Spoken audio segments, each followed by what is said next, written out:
Hello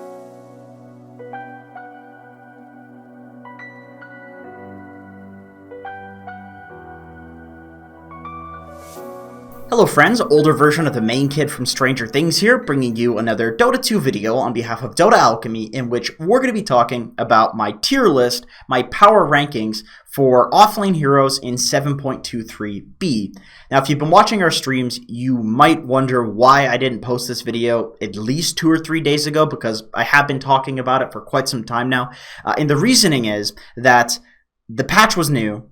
Everybody was doing crazy stuff. People weren't even going for outposts. People were bad at the patch. So I wasn't sure what was good and what was just good at dealing with all of that chaos. I had a lot of intuitions that were definitely wrong, because once the patch has settled in, now I have data, now I have experience playing these heroes, and now people have gotten better at playing to secure outposts, playing in the new patch, so I can be absolutely sure that the heroes I'm telling you are good right now are good, and you're going to win MMR if you pick these heroes.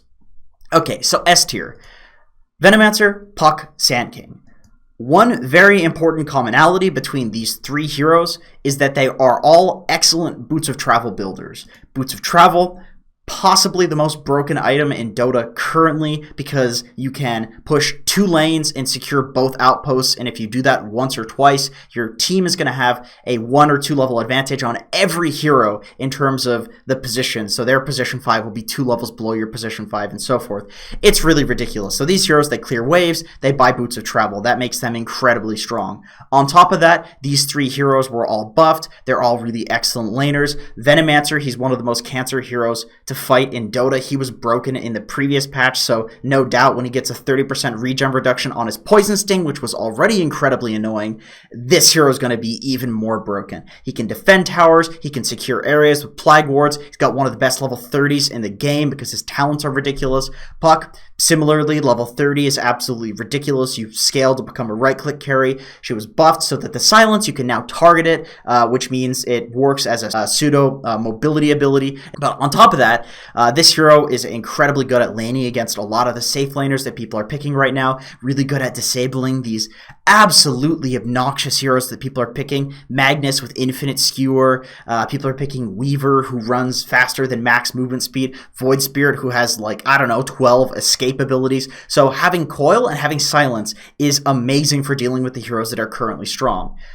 Sand King, of course, also has the ability to instantly disable these incredibly mobile heroes that people are picking. So as a result of that, any hero with disable is going to be very strong. And these are basically the best offlaners right now for giving you persistent instant disable. So you can imagine how powerful Veno is if I'm saying you need persistent instant disable on an offlaner right now, or it's hard to play Dota, and Veno doesn't have any. So that's how powerful he is. If these mobility heroes weren't trending, Veno might be like S triple plus tier. That's how powerful Veno is. I gotta say, Speed Dota was absolutely correct. A tier, we have Tiny, Doom, Axe, Beastmaster, and Nature's Prophet. Now, the reason that Nature's Prophet and Tiny aren't in the S tier, I would say they are in the S tier category of heroes in Dota right now, but I would prefer to have a Nature's Prophet be played in a 4 or a 5 position, because I believe that what he wants to do, which is ward and snipe couriers, is better suited for a 4 or 5 position. But, with that being said, it's still so broken that it's a very good 3. Tiny. This hero, he wants to farm, he wants to clear waves, he wants to hit buildings, he wants to scale to become eventually a right-click carry. So as a result, it's probably a better mid laner, probably a better carry. But he's so strong right now that you can still pick it as an offlaner. So these 3 heroes are more of your generic old-style offlaners, where they're tanky boys, they build blinks, they don't necessarily build travels, but they've been buffed, so they're still extremely good in 7.23. Doom, he was buffed, he was given an Aghanim Scepter that doesn't suck. It makes Infernal Blade last 6 seconds instead of 4. It stuns for almost 2 seconds, and then it makes it so that it breaks. This is an amazing late-game Aghanim Scepter, and it's very hard to play against, especially because of the Infernal Blade talent that Doom has. He does so much goddamn damage. On top of that, his W now goes through BKB. It does more damage. His Q, it has 70 seconds uptime at level 1 with a 70-second cooldown, which which means that you don't have to keep spamming it to get that regen in lane. But on top of that, it was given a lot more gold associated with using that ability. So this hero farms incredibly fast for very low mana cost. Axe, 0.3 second cooldown on the spin at level 1, essentially makes this hero what it was back when everybody was exclusively creep cutting with Axe and Centaur, and they were the two most broken heroes in Dota. So Axe is at that point again. He also block picks and counter picks a lot of the common carries and mids. If there's an SF, if there's a Lina, if there's a Faceless Void, Ursa, any of these heroes, and you blink in with the Blade Mail and you taunt them, they will die. So Axe feels very good to play right now. Beastmaster. This hero, the only downside to it really, and the only reason it's not in the S tier category, is because it sucks against illusion heroes. But this is a travels builder. It's more of like a second, third, fourth, maybe even item, as opposed to these heroes that go first or second item travels. Beastmaster, the boar is really hard to deal with. I believe it technically does more damage than in the previous patch because of stout shield changes, so that it's added to every melee hero. On top of that, the split pushing and the tower pushing is very hard to deal with. Beastmaster is really good at securing areas and securing outposts and shrines and so forth. Alright, now we finally get to the B tier, and I'm not going to talk too much about the C and D tier just because there's so many heroes, because there are a lot of heroes that are viable in this patch. But B tier, we have Lycan. I believe this hero is a good offlaner. It's punishable. If the game is right for it, he can be broken, because this hero can run down Skywrath mages, and he's really good against Veno, which is an S tier hero for sure, because you just run through the Veno wards and all of Veno's slows don't do anything to him. So Lycan can definitely be really strong, especially if you need some tower push, or if you need some hero that can kill like a squishy hero, and if the lane is free for it. Magnus, this is probably a better mid laner, although with the new Aghanim Scepter build, which is definitely going to get nerfed, this hero is good in any role, honestly. Abaddon, maybe this hero is an A tier. It kind of bores me to say it because I do see a lot of people picking it in the major qualifiers. But with that being said, Abaddon wasn't nerfed enough in the previous patch. He was S tier, so he's going to remain a good hero.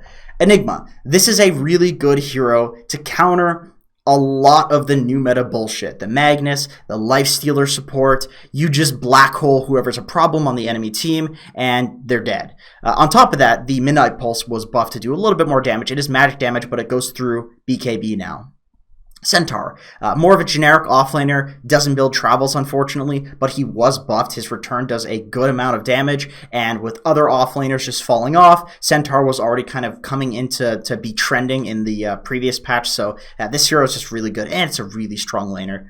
Batrider, this is another hero. I think that he should probably be a position 4 or a position 5, but with that being said, he's been buffed. He got some ridiculous buffs in the last patch. There's no cast time on his Sticky Napalm now, which is just absolutely insane. He got extra night vision, extra day vision with his Firefly, so this hero is very good, but should probably be a support.